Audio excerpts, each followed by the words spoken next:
Halo, Andi Ramadan.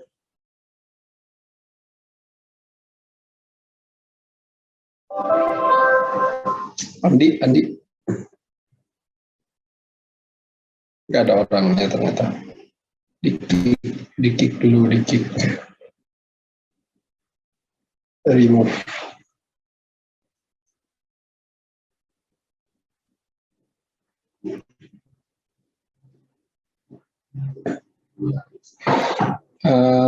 Mas Salman Hidayat.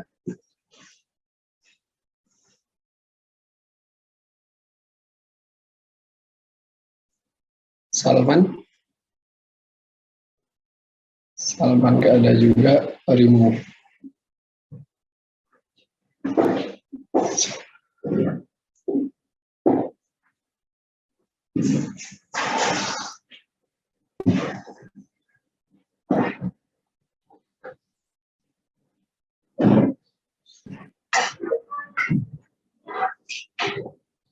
Kemudian coba lagi nih, Fauzan Justinov. Ya Pak. Ya silakan. Financial leverage apa Mas? Jadi financial leverage itu apa ya?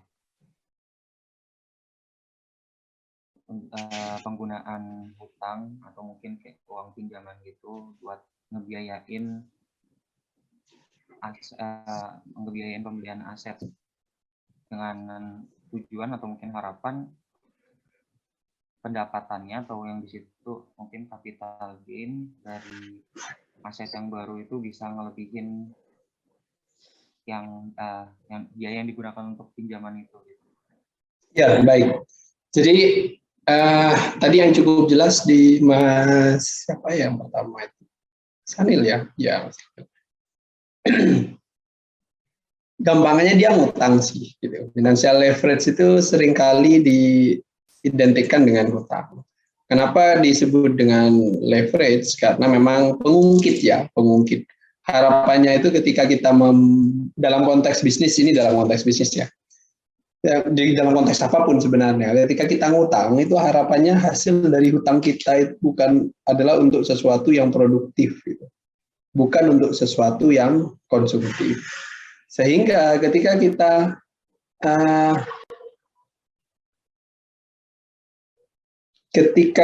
itu mengutang, hasil dari utangan kita itu akan membuat kita itu lebih baik, gampangnya sih kayak gitu. Dan itu berlaku pada titik pribadi, dan dalam konteks yang akan kita pelajari itu adalah dalam konteks perusahaan.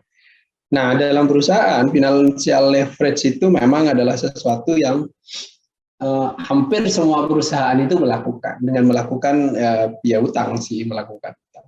Harapannya dia bisa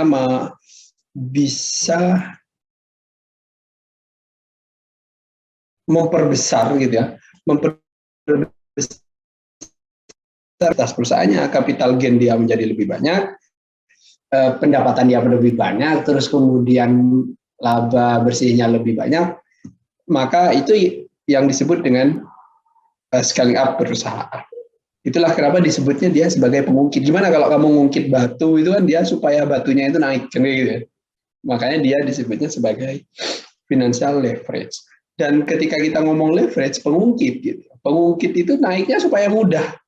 Kalau kita belajar di apa ya, MIPA kalau nggak salah ya, kalau waktu SMA itu kan ada kan mengungkit itu harus pakai apa macam-macam. Cuman kalau dalam konteks bisnis, financial leverage itu lebih ke utang. Jadi bagaimana kita mengutang itu harusnya menjadi sesuatu yang akan membantu perusahaan menjadi lebih baik gitu ya. Ini key konsepnya hari ini adalah efek dari financial leverage pada cash flow dan cost of equity-nya. Impact of taxes and bankruptcy on capital structure choice, ini kayaknya nanti akan di skip. Basic component of bankruptcy proses, bagaimana kemudian melikuidasi perusahaan itu hubungannya adalah financial leverage terhadap kebangkrutan perusahaan, dan bagaimana kemudian perusahaan-perusahaan itu ketika bangkrut proses apa aja yang akan dilalui gitu. secara garis besar aja nantinya.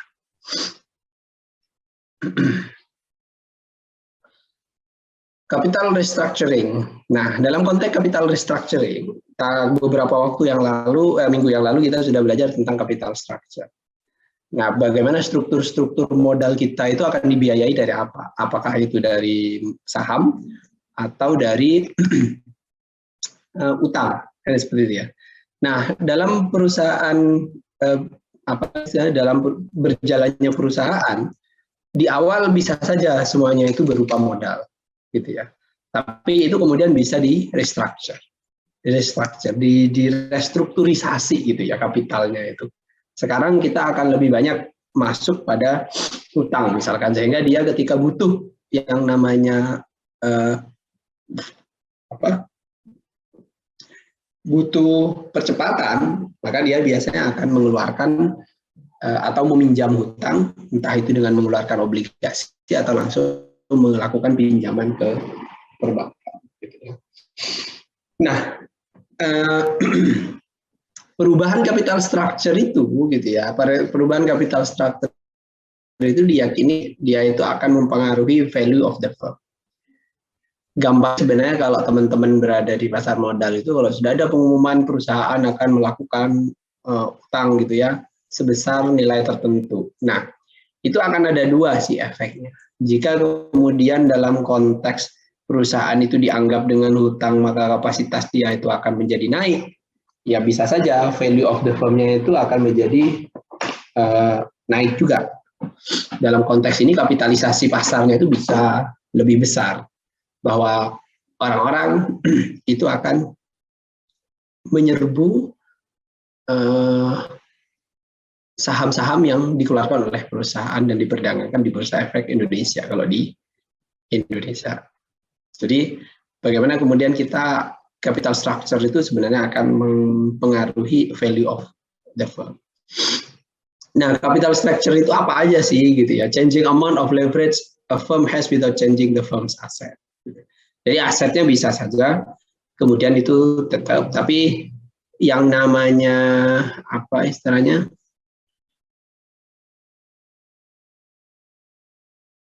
leveraging capital restructuring itu, maka amount of capital restructuring itu adalah bagaimana kemudian kita berubah jumlah leverage dari sebuah perusahaan, jumlah utang perusahaan, tapi tanpa merubah aset perusahaan. The firms can increase leverage by issuing debt and repurchasing outstanding shares. Bisa melakukan seperti itu. Jadi biasanya seperti ini, supaya asetnya tidak terlalu banyak berubah, maka bisa seperti ini. Firms itu akan menaikkan leverage perusahaan, dia mengeluarkan obligasi, issuing debt, mengeluarkan obligasi, dia ngutang gitu ya. Hasil dari ngutangnya itu sebagian, biasanya juga tidak seluruhnya gitu ya, itu digunakan untuk repurchasing outstanding shares. Jadi saham-saham yang beredar itu kemudian di buyback, dibeli kembali.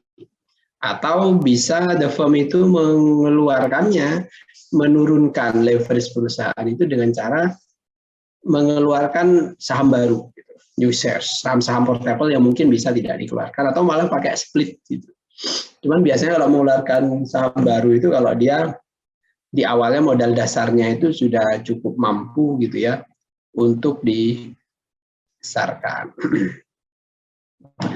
Selanjutnya, itu kalau mengurangi ya, jadi dia bisa new shares. Kalau kita mau mengurangi leverage-nya, kita itu bisa mengeluarkan saham, terus kemudian hasil dari saham itu kita bayarkan kepada, ini belum next ya kalian, sorry. Kita bisa bayarkan kepada utang yang saat itu sedang beredar. Jadi kalau kalian mau increasing firm's leverage, ngeluarin aja utang atau cari aja utang. Kalau misalkan mau ngurangi, ya itu bisa saja dengan cara yang cepat, itu adalah mengeluarkan saham, dapat duit, dapat duit dari saham itu kemudian bayarkan utang. Umumnya teman-teman, kalau teman-teman itu lihat di prospektus ya, sudah pernah ada yang pernah baca prospektus nggak? Apa itu prospektus? Prospektus saham, misalkan apa maksudnya? Prospektus itu ya surat penawaran, Pak. Informasi penawaran saham ketika di IPO di awal, itu kalian bisa membaca prospektusnya. Dan di situ apa istilahnya? Sebentar. Di situ itu ada informasi gitu ya, informasi, dan umumnya kalau kalian baca, setiap kali perusahaan itu mengeluarkan saham untuk IPO misalkan, biasanya dia juga akan membayar hasil dari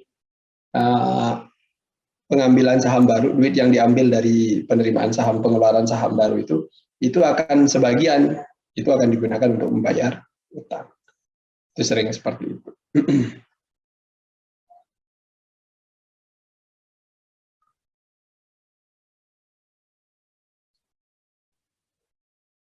Nah, bagaimana cara kita mengatur kapital struktur modal kita? Maka kita harus berpikir gitu ya, sebenarnya kalau dalam konteks kapitalisme, nah ini kita ngomong kapitalisme ya, dalam konteks bisnis itu memang primary goal of financial manager itu apa? Maximize stockholder wealth, kan itu ya. Jadi kalau kalian itu dianggap menjadi manajer keuangan gitu, tapi yang namanya pemegang sahamnya itu malah buntung, berarti kalian bukan manajer keuangan yang baik gitu. Atau direktur keuangan yang baik. Karena pada dasarnya itu the goal of financial manager, primary goal of financial manager itu adalah memastikan gain stockholder gain itu menjadi lebih besar, bertambah gitu ya, menjadi lebih besar. Makanya di situ disebut dengan maximizing stockholder wealth, memaksimalkan kekayaan para pemegang saham. Itulah kenapa dalam konteks ini teman-teman, konteks etika atau konteks nanti itu kalian belajar tentang apa ya biasanya etika bisnis, terus kemudian tentang teori akuntansi gitu, kalian akan menemukan bahwasanya perusahaan itu harusnya tujuan utamanya itu bukan maximizing stockholder wealth, tapi memang dari awal di buku-buku teori itu dikatakan bahwasanya financial goal, primary goal of financial management itu sebenarnya adalah maximizing stockholder wealth. Jadi kekayaan, kesejahteraan pemegang saham itu menjadi maksimalis.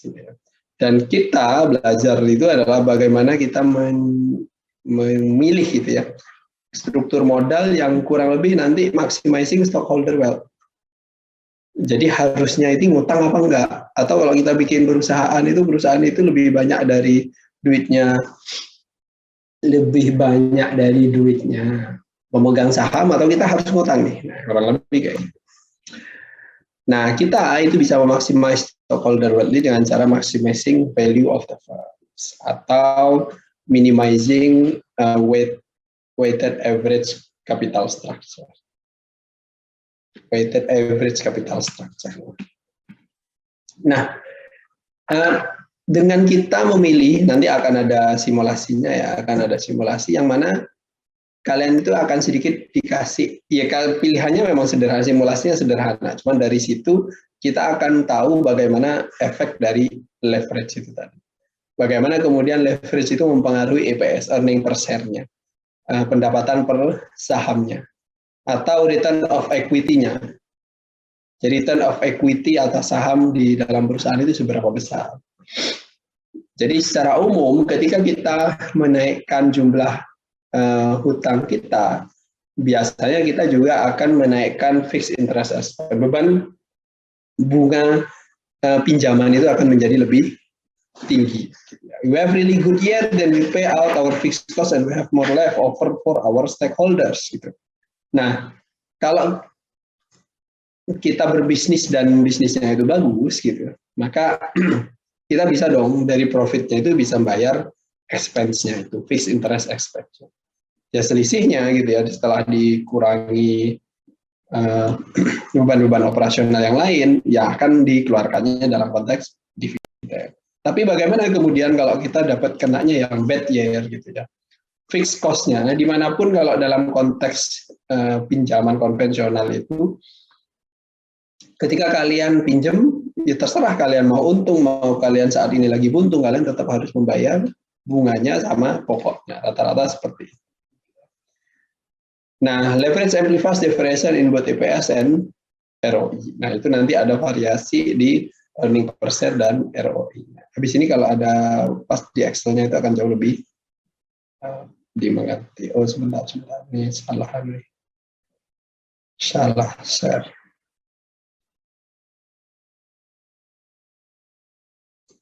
Share screen dulu.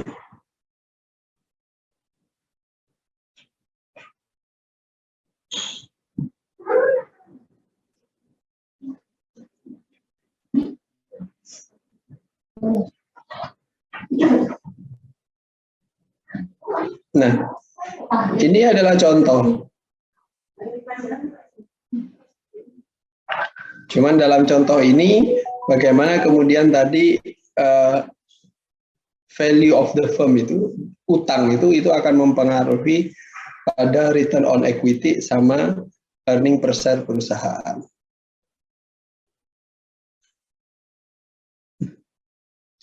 Kelihatan ya? Jelas nggak? Misalkan nih gitu ya. Misalkan, current-nya yang saat ini kita kapital struktur kita itu terdiri dari 5 juta. 5 juta itu berasal dari equity. Kita nggak punya debt. Yang 5 juta equity itu ya kemudian berada di dalam aset. Karena jadi modalnya 5 juta itu semuanya berasal dari ekuitas. Berasal dari saham. 5 juta. Ini yang current. Asetnya 5 juta. Nah, kemudian ketika kita melakukan capital restructure, merestrukturisasi kapital kita, maka kita kemudian bisa mempropos gitu, financial manager itu kemudian mempropos dari yang equity 5M ini coba deh kita kurangi gitu ya. Jadi kebutuhan kita, modal kerja kita, working capital kita itu bisa nggak tetap 5 juta gitu. Makanya asetnya tadi disebutnya akan jadi tetap 5 juta dolar gitu ya. Tapi gimana kalau kemudian working capital itu strukturnya itu yang 5 juta berasal dari utang.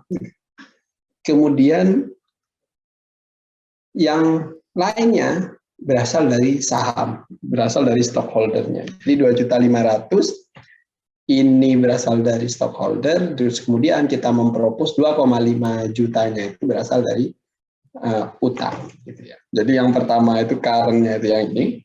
Kemudian kita mempropos dengan menggunakan utang. Nah, kalau model dengan capital structure ada equity, ada debt seperti ini gitu ya. Berarti shares outstanding-nya kan kalau harga sahamnya tetap 10, berarti yang dikeluarkan kan hanya 250.000 lembar saham. Nah, debt to equity ratio 1:1 ya, debt to equity-nya karena 2.500.000 dibagi 2.500.000. Simpelnya gitu. Kalau nanti di soal terserah Mas Agung gitu untuk bikinnya seperti apa itu nanti soal. Nah, dalam konteks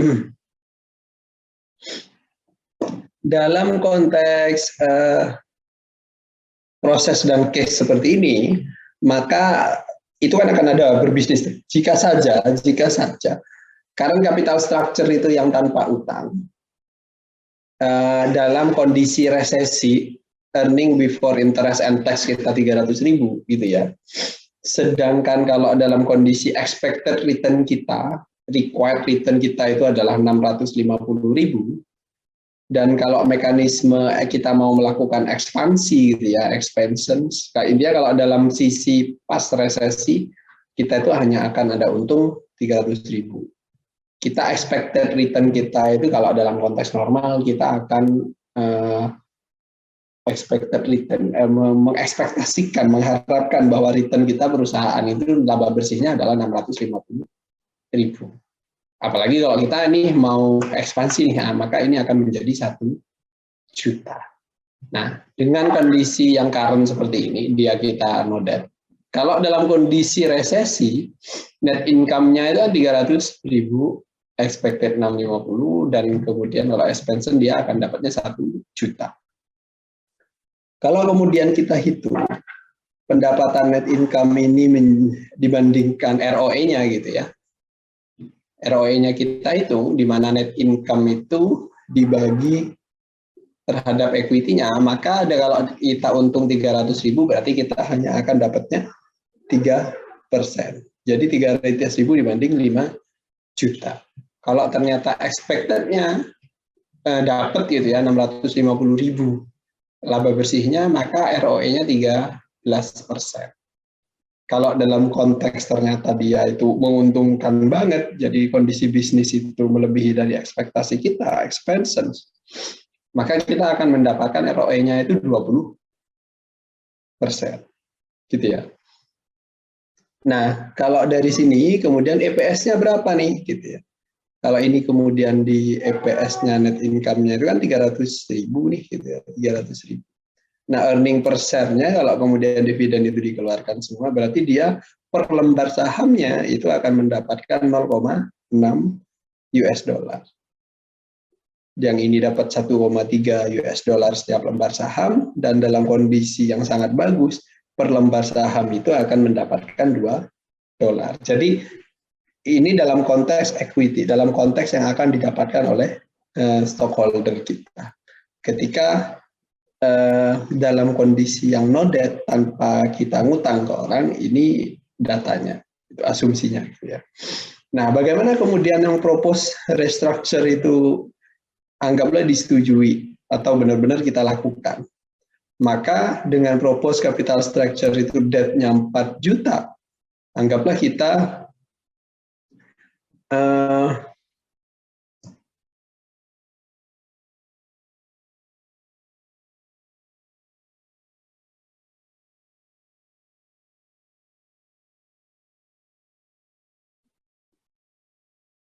kenapa kok debt 4 juta? Ini harusnya 2,5, ini 2,5 juta. Dengan interest 250.000 gitu ya per tahunnya.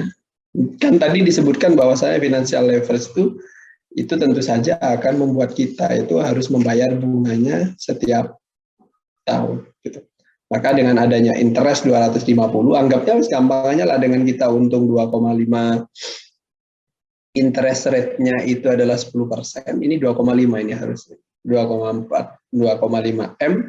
Kalau interest rate-nya 10%, ngutang-ngutangnya 205, 2,5 juta, maka bunganya itu menjadi 250.000. Nah, di kondisi asumsi pertama itu pas resesi, dalam arti ekspektasi kita di bawah yang kita ekspekkan, keadaan real itu di bawah yang di ekspektasi kita nyebutnya sebagai resesi, maka net income-nya menjadi 50 nih. Net income-nya menjadi 50.000. Kalau ternyata sesuai dengan ekspektasi kita, untungnya 650.000, berarti net income-nya dia 400.000. Pas ekspansi juga, pas lagi ada perbaikan ekonomi lah, bagus ekonomi jadi lagi naik-naiknya, maka dengan asumsi bahwasanya kita mendapat untung sebelum pajak dan interest and tax sebelum pajak dan bunga, kemudian ada bunga, maka kita akan dapat untung 750.000. Nah, kalau dilihat dari nominalnya teman-teman, kalau dilihat dari nominal yang ada di sini, mungkin kita bisa mengatakan bahwasanya ya lebih enak dibiayai sendiri dong gitu ya. Tapi coba kita lihat ketika itu dihitung secara persentase. Dengan hanya kamu memiliki modal ekuitasnya yang kamu harus keluarin 2.500, ternyata kamu dapatnya 50.000, which is return on equity-nya itu 2%, 2% dari 2,5 juta. Yang satunya ketika itu sesuai ekspektasi, kamu akan dapat 16%. Kata kita ngomongnya dalam kacamata stockholder. Kalau ketika proses bisnisnya atau keadaan di bisnis itu menjadi sangat normal dan berjalan dengan baik, maka akan ada peningkatan penjualan, maka ROE-nya itu menjadi 30.000. Jadi 750 dibagi dengan 250.000. Kenapa? Karena return on equity, return on saham equity-nya 2.500. Kalau sebelumnya equity-nya itu menjadi 5 juta. Kalau dalam konteks nominal, ini kayaknya lebih banyak dibiayai, enak dong dia dibiayai sendiri gitu. Daripada pakai duit kita sendiri, mending kita daripada pakai duit bank, mending kita pakai duit kita sendiri. Kalau kita dilihat dari konteks nominalnya, karena menjadi besar kan, dapatnya 300.000, nggak perlu bayar, tidak perlu bayar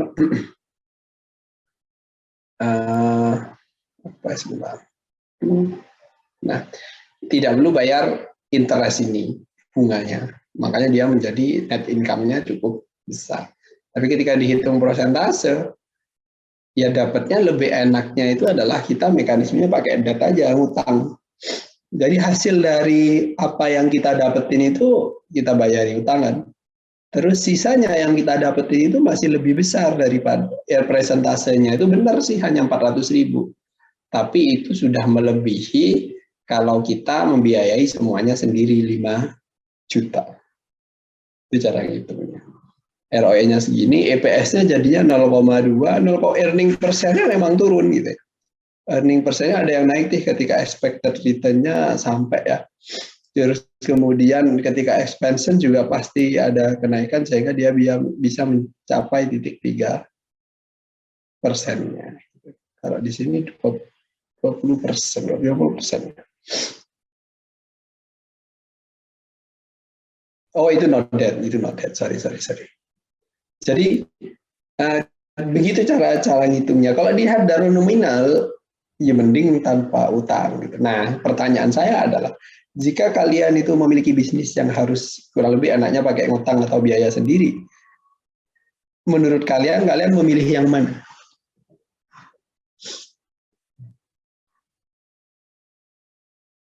Silakan. Menurut teman-teman ini akan milihnya yang mana?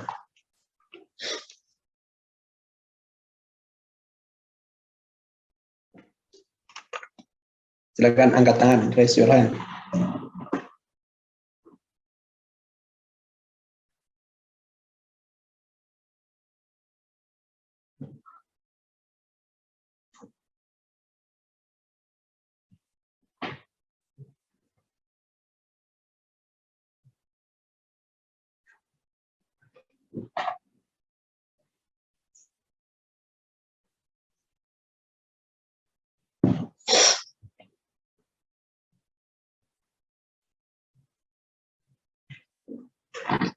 Ayo, raise your hand. Di antara pilihan ini gitu, kalian itu lebih suka yang mana? Silakan Mas Lukman. Lebih memilih yang mana? Saya izin menjawab ya Pak. Silakan Mas Kalau Lukman. menurut saya, mungkin saya akan melihat dari kondisi dulu Pak. Kalau sedang dalam kondisi resesi, saya akan memilih tanpa hutang. Karena seperti yang dilihat, untuk ROE-nya lebih tinggi pada tanpa hutang. Tapi kalau dalam kondisi normal, atau dalam kondisi normal dan ekspansi, saya akan lebih memilih pakai itu hutang.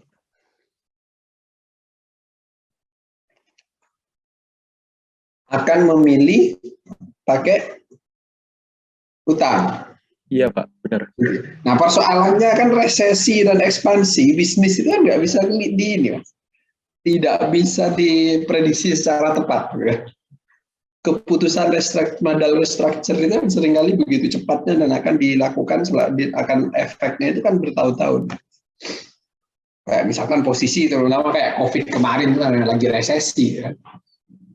Pertanyaannya adalah ketika kita ngambil tanpa ngutang gitu ya kayak kemarin, ya, kita nggak bisa ekspansi, dapatnya hanya 300.000 itu aja, dan ternyata dalam beberapa waktu ke depan ternyata dia akan menjadi expans, gitu. Akan naik tuh perekonomian. Dan dalam konteks sisi perspektif seperti itu ya boleh saja gitu ya. Kalau masa resesi aku tak pakai duitku sendiri aja, jangan ngutang. Gitu. Ya itu memang langkah yang baik.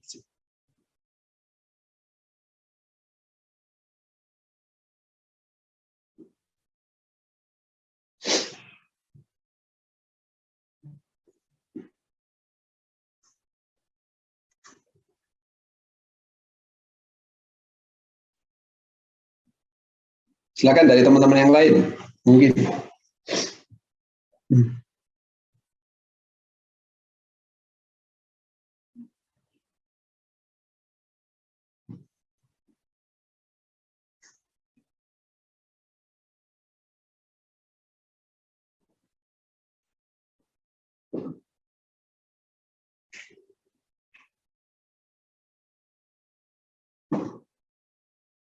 Silakan Mbak, Mbak siapa nih, Fikriana.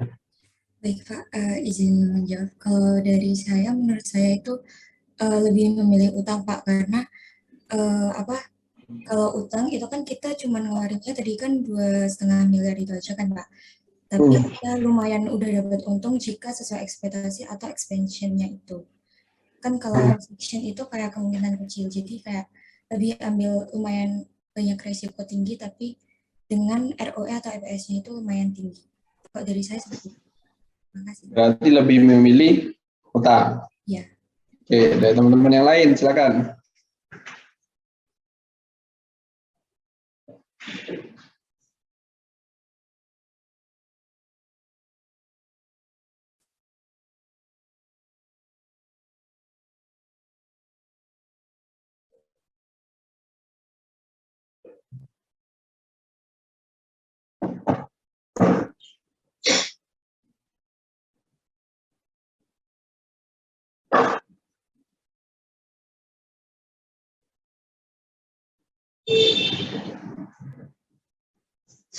Dari siapa ya? Dari Mbak Aska Aulia.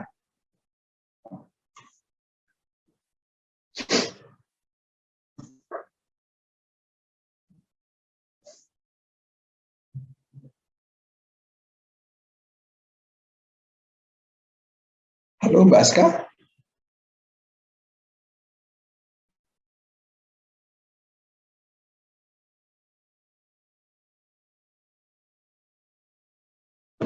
Mbak Aska nggak ada ya. Dikik dulu. Dinding.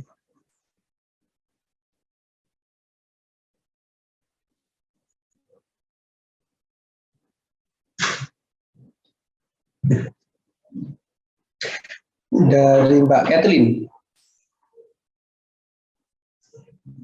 Halo Kathleen. Kathleen Allegra.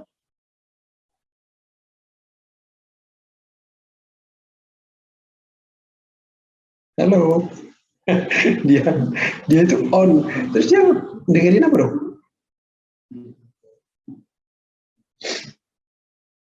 Dari Rike Ratnari.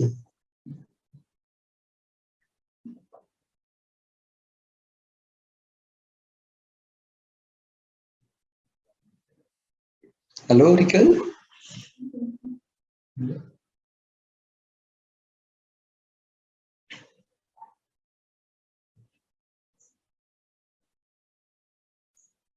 Nggak ada juga Rike ini. Remove. Panggil nggak ada, remove. Kathleen, halo Kathleen. Oh, nggak fokus nggak. Remove.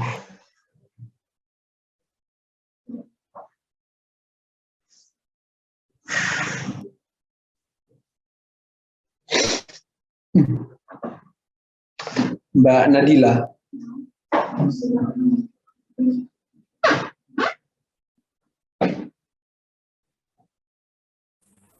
Iya, Pak. Oke, Mbak Nadila, pilihnya yang mana kalau Mbak Nadila?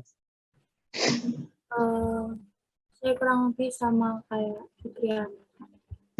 Gitu yang mana tuh? Lebih milih hutang.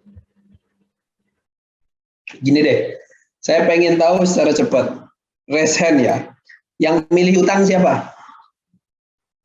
Kan kalau ditanyain satu-satu terlalu ini. Terlalu lama. Yuk, raise hand. Yang pilih utang siapa?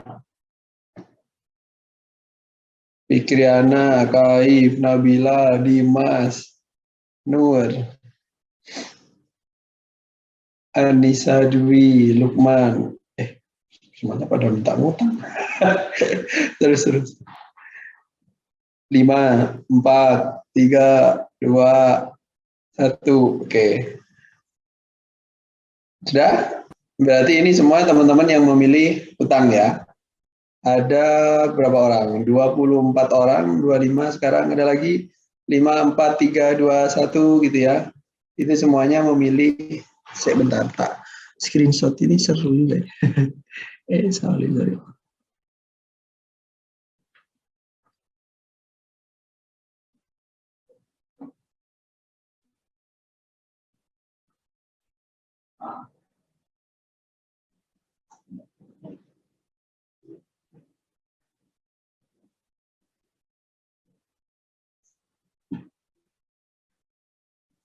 Gimana sih?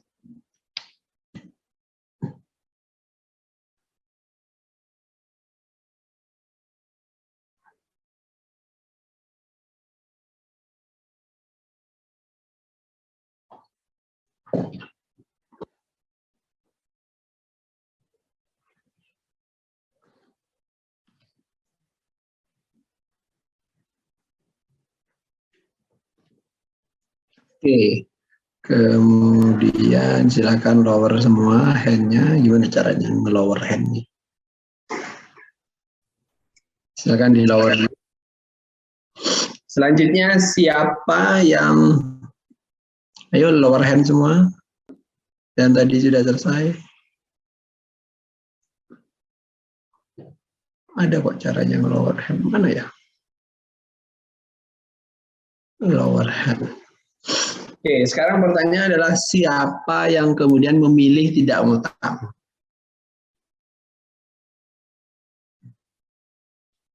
Satu aja. Terus ini tadi kayaknya yang ini cuma 24.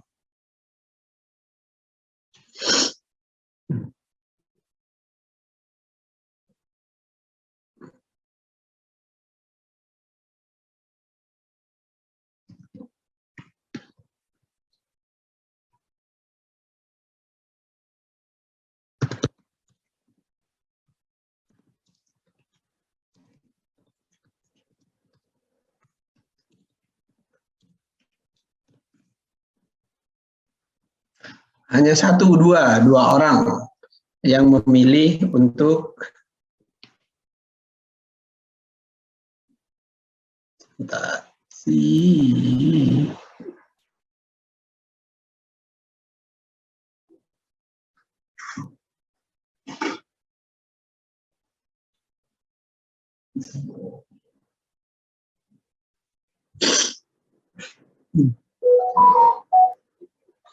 Oke, baik. Terima kasih, lower hand. Dalam konteks yang saat ini sedang kalian pelajari, memang manajemen keuangan itu salah satu yang menjadi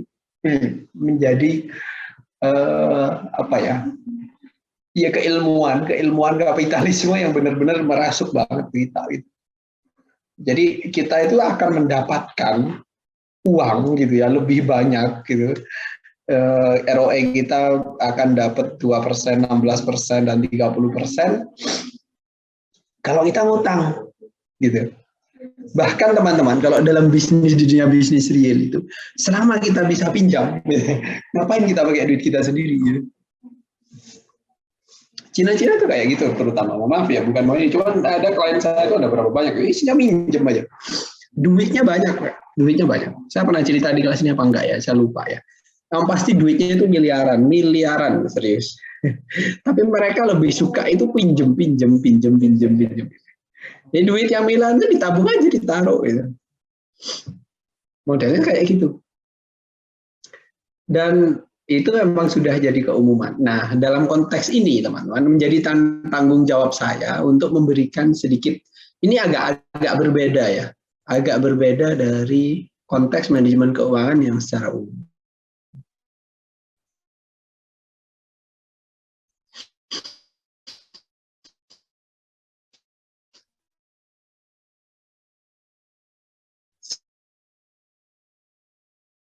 Sebisa mungkin kalau hitung-hitungan lebih kecil. Kalau ternyata kita nggak gagal bayar, ya udah. Karena kita sebagai seorang owner kan nggak akan ngikut kan kalau PT. Hanya sebanyak saham yang kita masukkan di situ kan, yang nggak akan kembali. Tapi kan kita sebelumnya sudah mendapatkan dividen. Sedangkan kalau kita nggak ngutang pakai duit kita sendiri, ternyata rugi kan, duit kita semua tuh yang habis. Ada mekanisme kayak secara umum. Tapi dalam konteks saya sebagai pendidik gitu ya, baiknya sih menurut kita menghindari hal-hal yang berupa utang. Debt-nya itu tidak melebihi masih bisa tertutup dari profit yang didapatkan. Tapi banyak sekali ketika kita banyak sekali berbisnis yang juga hancur juga gara-gara. Cuman ada juga pebisnis yang dia menjadi lebih baik karena utang. Yang pasti ketika memutuskan untuk melakukan hutang itu pastikan bisnis kalian itu adalah sesuatu yang baik, yang sehat. Kurang lebih kayak gitu. Oke ya, saya lanjutkan sampai sini ada. Dan sebenarnya kalau kita lihat ya, kalau kita lihat dari ROE-nya dari apa istilahnya, prosentasenya nggak menarik, memang nggak ngutang itu, karena duit kita itu harus hilang semua untuk mendapatkan sesuatu yang kalau di persentase kecil. Kan mending sebagian aja kita investasi, sebagian lainnya kita ngutang. Gitu. Modelnya kayak gitu. Itu memang ruh dari manajemen keuangan sayangnya. Makanya di sini dikatakan leverage amplifies the variation of both EPS. Ini tadi sudah ya. Nah ini variabelnya NROE, current ROE-nya 6 sampai 20. Kalau misalnya kita harus ngutang 2,5 M, 2 sampai 20. The variability and ROE EPS increases. Jadi variabilitasnya itu menjadi lebih, perbedaannya lebih tinggi ketika utang itu meningkat. Jadi semakin lebih besar.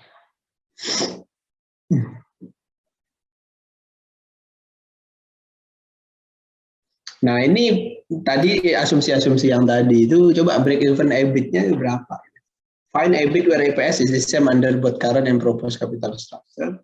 Kalau kita mengekspektasikan EBIT-nya itu earning before interest and tax-nya itu lebih besar daripada BEP-nya, maka leverage is beneficial to our stockholders. Tapi kemudian we expect to be less than the BEP-nya, leverage is detrimental to our stakeholders. Example-nya gini, break-even EBIT.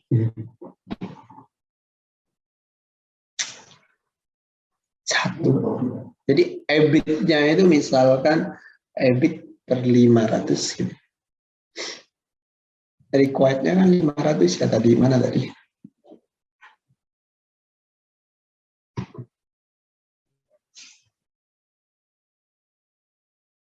EBIT 500.000. EBIT sama dengan 2 EBIT min 500, maka EBIT sama dengan 500.000. Maka earning per share-nya yang dibutuhin itu adalah earning per share-nya $1. Nah ini kalau kita ngomong ke break-even sebentar. Bisa dibuka nggak?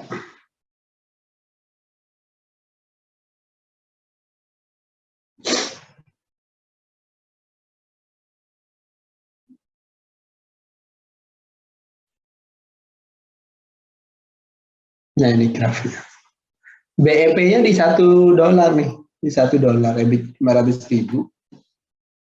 Maka earning per share-nya yang dibutuhin supaya BEP itu adalah $1 rupiah. Sini di titik ini, di titik $1. Nah ini persimpangannya. Kalau kita menggunakan grafik gitu ya, antara EPS dan BEP EPS sama EBIT-nya itu tadi, break even BEP, break even EBIT-nya. Jadi kita akan mendapatkan BEP atas earning before interest and tax itu ketika EPS-nya berapa? EPS-nya kalau kita dapatnya $1. Modelnya gitu. Ini sebenarnya adalah example aja. Dan seperti yang tadi sini, ini yang tadi. Ada pertanyaan sampai yang tadi? Ke sini dulu. Jadi Dalam konteks ini sih memang enaknya kayaknya enak dong, kita bisa dapatnya, bisa lebih murah ngeluarin uang dari kantong kita, tapi secara persentase kita mendapatkan lebih banyak daripada kita harus mengeluarkan semua dari kantong kita. Walaupun nominalnya itu sebenarnya lebih menggiurkan kalau kita menggunakan duit kita sendiri. Kenapa itu lebih menggiurkan? Karena kita cost of debt-nya kan nggak ada, kan pakai punya kita semua kan gitu ya. Pakai duit kita semua. Jadi nggak perlu bayar interest atau pajak sebesar 250.000 itu tadi. Gitu ya.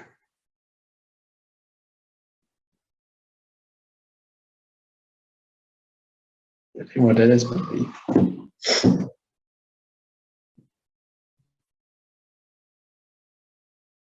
Ini teori dari struktur modal nanti sebentar.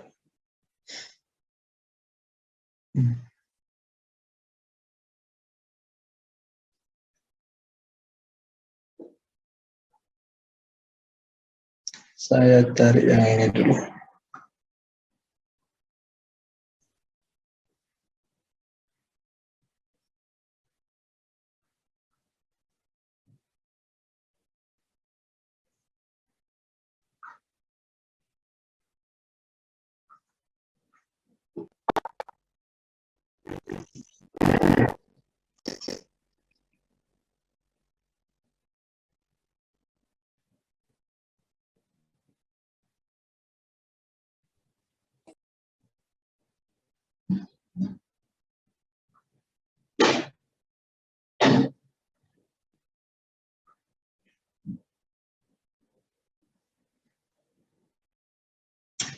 Jadi dalam konteks teori struktur modal itu MNM gitu ya, NMM, MNM gitu ya, NMM Theory of Capital Structure itu mereka punya dua proposisi berdasarkan firm value nilai perusahaan sama berdasarkan weighted average capital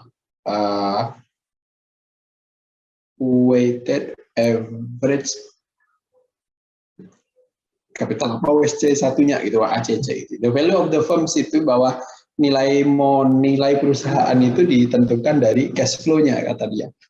To the firm and the risk and risiko atas asetnya itu. Sehingga changing firm value perubahan dalam untuk merubah nilai perusahaan, maka kita harus merubah change the risk of cash flow-nya. Jadi ubahlah risiko dari cash flow itu atau rubah cash flow-nya itu sendiri gitu ya. Itu menurut capital structure teori. Yang mana mereka struktur teori ini itu dihasilkan dari 3 asumsi. Asumsi pertama bahwasanya tidak ada corporate, pajak badan maupun personal, dan tidak ada biaya bankruptcy. Asumsi yang kedua, corporate tax ada, tetapi tidak ada PPh pajak pribadi. Dan juga dia mengasumsikan tidak ada biaya bangkrut. Yang ketiga, asumsinya itu adalah ada corporate tax, nggak ada personal tax juga. Ini kok sama ya? Oh, tapi ada bankruptcy cost-nya, sorry. Kalau yang ketiga, case yang ketiga itu asumsinya ada biaya bangkrut. Makanya nanti di akhir itu kita akan juga belajar bagaimana kemudian sebuah perusahaan itu ketika bangkrut dia itu harus diapain. Jadi proposisi 1 itu mengatakan bahwasanya nilai perusahaan itu tidak dipengaruhi by perubahan dari struktur kapital. The cash flow of the firm doesn't change, therefore value doesn't change. Jadi ketika asumsinya bahwa asumsi yang pertama itu nggak ada tax-nya, nggak ada biayanya ketika kita bangkrut, maka value of the firm-nya itu is not affected by change in capital structure. Jadi cash flow-nya tidak berubah, makanya nilainya pun juga tidak berubah. Proposisi yang kedua, the WAC of the firm itu is not affected by capital structure. Jadi dari atas proposition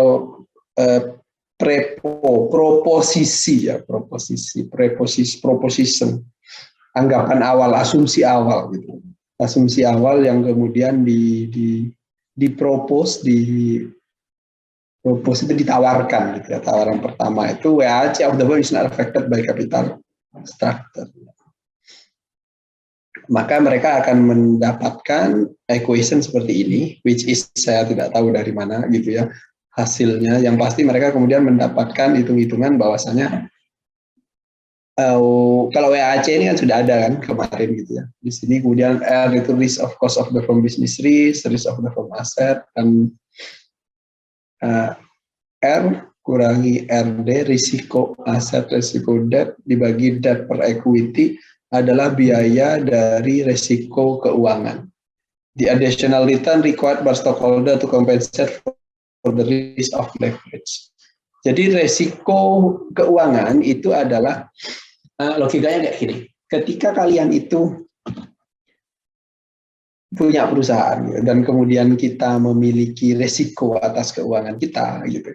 Dan risikonya misalnya ini risikonya cukup tinggi sehingga stockholder itu butuh tambahan lagi karena risikonya menjadi lebih tinggi dengan adanya debt gitu ya. Dengan adanya utang, maka biasanya perusahaan itu atau stockholder itu dia itu akan meminta return yang lebih besar, additional return. Kenapa? Karena di situ kan ada risiko utang nih, ada risiko utang. Maka biasanya juga akan meminta itu, meminta tambahan. Ini nanti lebih detail dengan data-data kayak gini. Saya pikir lebih detail di asistensi aja. Ini adalah data required return of assetnya 16, cost of debt-nya 10%, percent of debt-nya 45%. What is the cost of equity-nya? Resikonya adalah 16 ditambah 16 kurangi 10, jadinya 20. Risk dari ekuitas itu tadi itu menjadi 20,91%. Nah, bagaimana kalau the cost equity-nya adalah 25%? Lalu berapa? What is the debt of to equity ratio? Maksudnya itu adalah jika kita pengen meminta dari hitung-hitungan ini bahwa risiko atas ekuitas itu adalah 25%, maka debt to equity kita itu harus berapa sih gitu. Ini kalau kita mau ngitung gitu. Karena kita dapatnya 25 tadi, maka debt of equity-nya itu harus 1,5. Sedangkan yang di sini debt of equity-nya itu berapa? 0,45 per debt-nya berapa debt? Percent of debt-nya 45% kan? 45% dari asetnya. Berarti kan 45 per 55.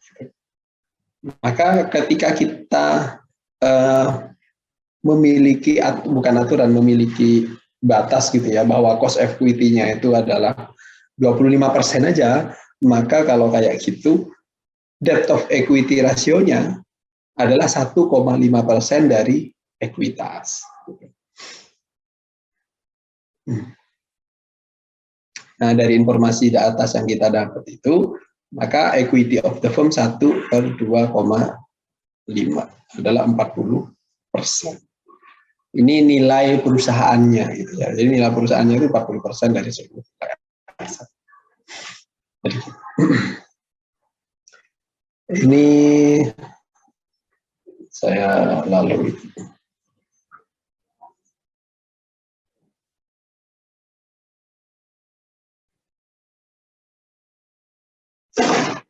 Kalau di ini ya, kalau di aturan atau di buku-buku textbook itu, memang teks itu akan sangat berpengaruh. Kenapa? Karena teks kalau di luar negeri itu cukup besar.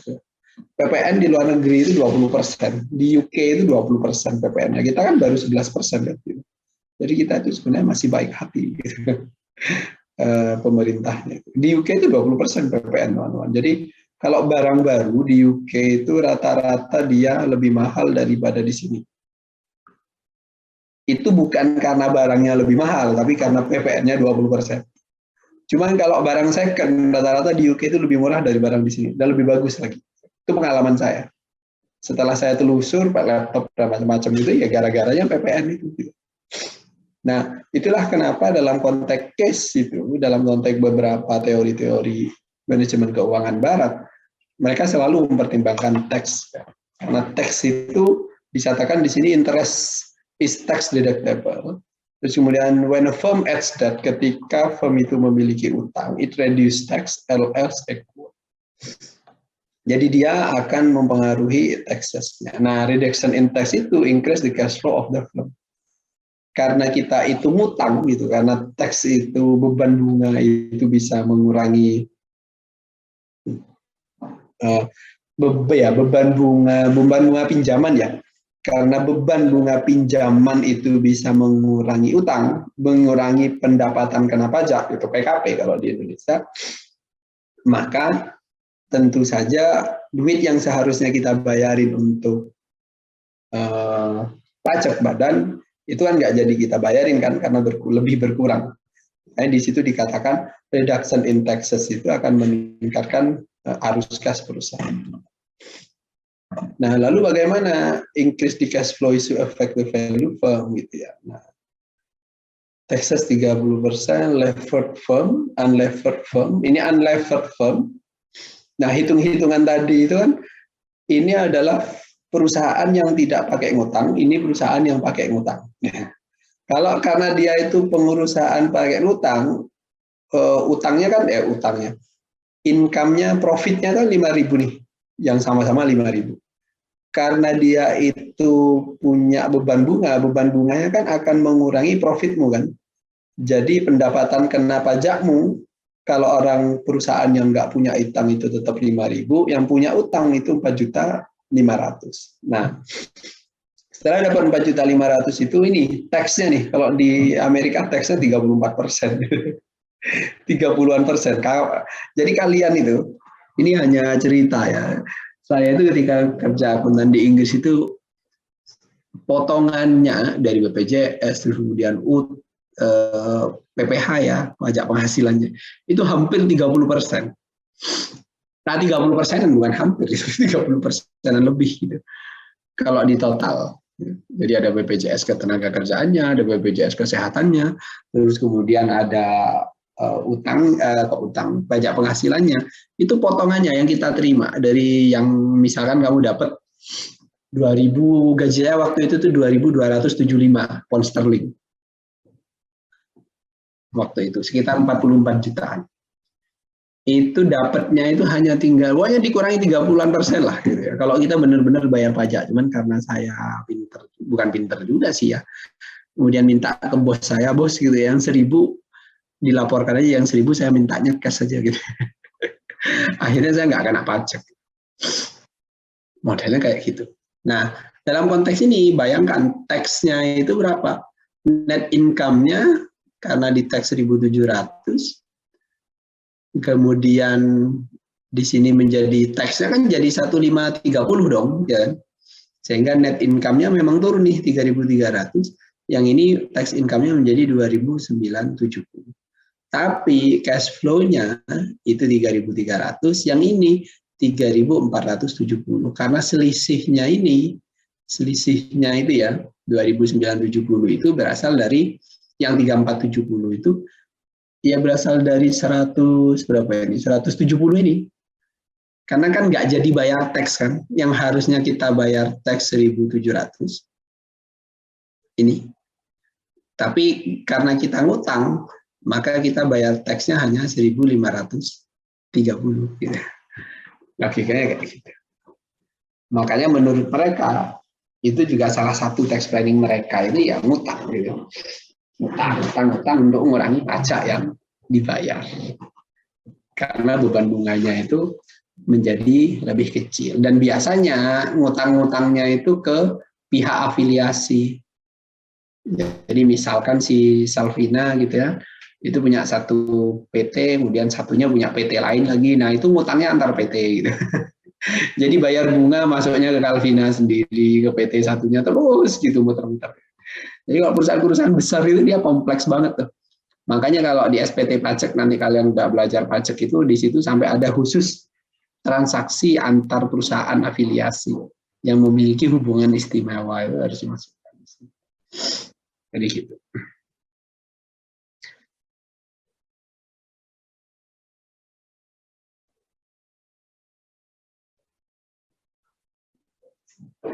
Jadi saya skip itu, terlalu ribet. Nah ini sekarang kita ngomong tentang bankruptcy cost. Biasanya bankruptcy cost itu ini gini, dalam konteks perusahaan itu kita bisa sebenarnya ternyata nggak bisa bayar gitu, nggak bisa bayar leverage kita, utang kita, maka bisa saja kita itu dibangkrutkan gitu ya, dipilotkan. Nah, dalam konteks beban-beban kebangkrutan, kepailitan itu ada beberapa yang dia itu menjadi direct cost kita, yang dia itu menjadi biaya yang memang harus kita bayar. Legal administrative cost, biaya legal ini cukup besar sekali. Saya kebetulan certified liquidator Indonesia untuk melikuidasi perusahaan-perusahaan kan itu bayarnya memang cukup mahal. Apalagi yang kalau kalian jadi pengurus bahasanya. Jadi kurator. Jadi kurator itu fungsinya adalah misalkan ada perusahaan yang bangkrut nih gitu ya. Oke, kamu dinyatakan pilot. Ketika kamu dinyatakan pilot, maka kamu nanti direksi-direksinya itu nggak bisa lagi itu berperan di situ. Yang mengurus itu adalah pengadilan negara yang mereka menunjuk kurator. Namanya kurator. Kurator itu yang pemberes dari perusahaan-perusahaan yang sudah dinyatakan pilot oleh pengadilan niaga. Nah, dari situ dia bayarnya sangat mahal sekali dia. Ultimately, cost bondholders to incur additional losses, disincentive to debt financing. Nah, direct cost kalau kita sudah ada bankrupt itu disincentive to debt financing. Jadi kalau kita misalkan butuh utang lagi kan nggak mungkin kan, karena kita udah pilot. Dan ditambah lagi financial distress, persoalan keuangan yang lain, kayak misalkan ketika sudah bangkrut, bankruptcy cost itu kita akan bermasalah untuk membayar utang. Most firms that experience financial distress do not ultimately file for bankruptcy. Cuman kalau dalam konteks kita memiliki mengalami kesulitan keuangan itu macam-macam ya. Kalau masih kesulitan keuangan itu macam-macam. Bisa saja mereka itu tidak filing for bankruptcy. Rata-rata kalau pilot itu karena dipilotkan orang, karena misalkan Felisa gitu ya punya utang ke Vinka nggak bayar-bayar, dipilotkan itu bisa saja. Indirect bankruptcy cost, nah ini yang capek banget nih kalau sudah yang namanya pilot. Sulit untuk dimeasure, kita nggak tahu seberapa lama. Salah satu kurator yang saya kenal, Pak Ahsin gitu ya, itu beliau saat ini sedang menjadi kurator di 2 perusahaan. Salah satunya yang ada di Kota Malang. Dan kalian tahu melakukan pemberesan kebangkrutan itu bertahun-tahun. Ada yang sudah sampai, ada yang kata beliau itu ketika saya nanya, ada yang 10 tahun nggak selesai-selesai. Ada yang 3 tahun, ada yang 5 tahun. Gitu. Dan itu kan more difficult to measure and estimate ya.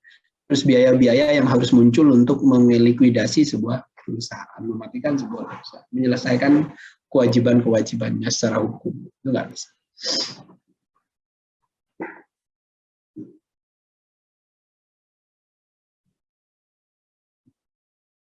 Belum lagi nanti terutama adalah bondholdernya atau shareholdernya ya.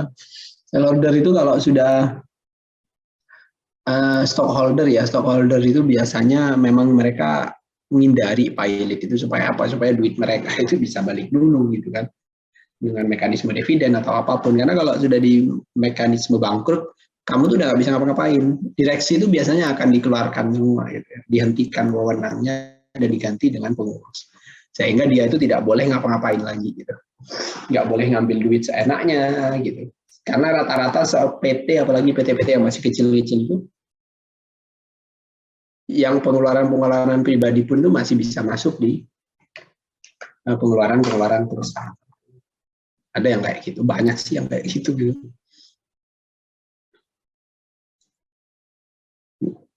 The firm may also lose sales, experience interrupted operation, and lose valuable employees.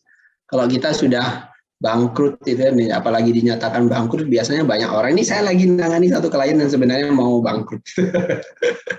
Dan dia tim akuntansinya sudah keluar semua pada keluar semua deh, pokoknya pada keluar karena dia mau menutup perusahaannya. Nah itu yang terjadi.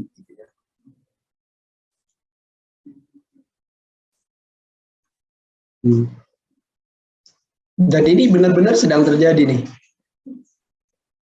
Perusahaannya itu dia tidak mau mengatakan pilot. Kalau logika akuntansinya yang kita sebut di sini itu mana ya, pilot itu apa? Sebentar. Nah, ini accounting insolvency-nya, ini yang saya hadapi sekarang. Dia itu equity-nya sudah negatif. Jadi perusahaan yang saya sedang mendampingi itu dia perusahaan udah negatif dia gitu ya. Sudah negatif dan ya sudah tinggal nunggu waktu aja sih untuk ditutup gitu. Cuman mereka mencoba untuk ngotor otak bikin beberapa perusahaan lagi itu supaya ada duit masuk lagi dan macam-macam. Itu kalau sudah menghadapi kebangkrutan, jadi ambang kebangkrutan tuh kayak gitu. Apalagi kalau sudah PT itu nggak semudah kalian tuh punya bisnis pribadi gitu atas nama pribadi kalau PT. Makanya mereka menghindari kebangkrutan itu. Tapi sebenarnya makanya di sini disebutnya sebagai accounting insolvency. Udah nggak nutut tuh duitnya, udah nggak nutut. Book value of equity is negatif. Itu ada nih. Kalau klien saya yang sedang pakai yang kena ini. Nah, dan ini adalah beberapa jenis-jenis ini ya, jenis-jenis bangkrut, business failure, perusahaannya tutup, legal bankruptcy itu belum tentu legal bankruptcy itu seseorang dinyatakan tutup itu pilot itu. Hanya karena kita bisa saja karena dia itu dipilotkan oleh orang lain dan nggak bayar-bayar utang. Kalau technical insolvency tentu karena dia itu tidak bisa membayar utangnya. Bisa aja dia punya duit, punya aset, teman belum bisa bayar utangnya gara-gara cashnya nggak ada. Sangat memungkinkan sekali. Nah, dalam konteks bisnis proses itu, teman-teman, proses bangkrutan itu ada dua pilihan, yang mau benar-benar dilikuidasi, ditutup, atau direorganisasi, gitu ya, direstruktur. Jadi perusahaannya itu direstruktur lagi, kayak yang dilakukan ini deh, siapa itu menteri kita itu Menteri Sandiaga Uno itu dia kan ahli di bidang gini-gini. Jadi kalau ada perusahaan yang dia sudah turun banget, yang udah merugi, kemudian dia beli dengan harga murah, habis itu dia restruktur lagi tuh. Utangnya direstruktur, yang harusnya hutangnya itu jatuh tempo 2 tahun lagi, dia minta tolong untuk jatuh tempo bisa 20 tahun. Sehingga value of the firm-nya itu bisa menjadi naik lagi. Modelnya seperti itu. Itu kalau dalam konteks kebangkrutan. Ada pertanyaan, silakan.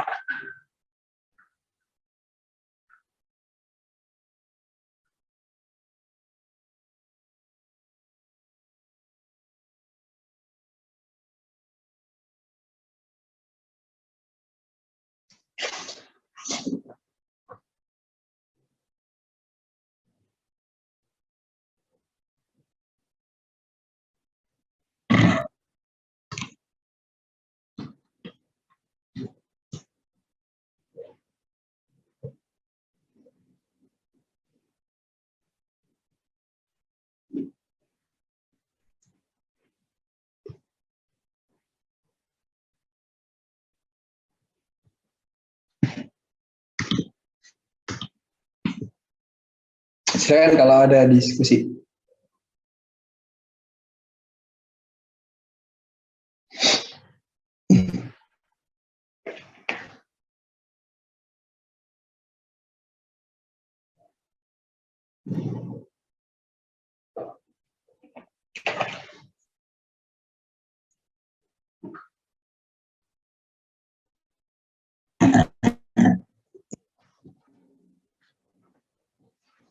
Pertemuan terakhir kita itu ternyata minggu depan ya.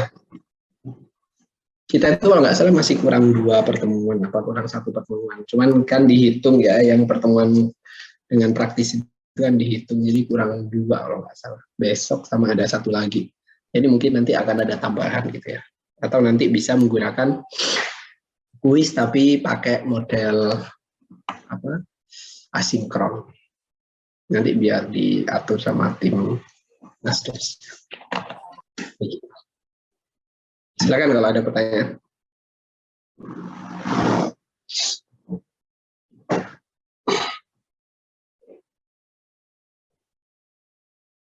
financial leverage.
Silakan kalau ada diskusi tentang financial leverage.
Kalau nggak ada diskusi, kita akan diskusikan kapan ada tambahan, entah itu pakai asinkron dengan ngerjain soal atau enggak gitu ya, untuk kurang satu lagi pertemuan. Terus pertemuan terakhirnya minggu depan. Cuman minggu depan tanggal 1 itu saya ini jam 1 itu mungkin nanti akan kita ini aja, kalau memungkinkan bisa nggak disatukan dengan kelas yang sore, yang 3:30 yang minggu depan. Kalau enggak nanti bisa ada kelas lain sih.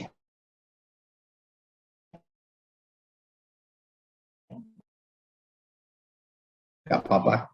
Tergantung training ya di mana namanya, di jurusan akuntansi UIN. Jam 1 gitu. Saya baru sadar itu 2 hari yang lalu bahwa kita itu minggu depan terakhir. Oke, silakan kalau ada pertanyaan lain. Kalau nggak ada berarti saya akhiri sampai di sini. Kita ketemu lagi minggu depan atau lain.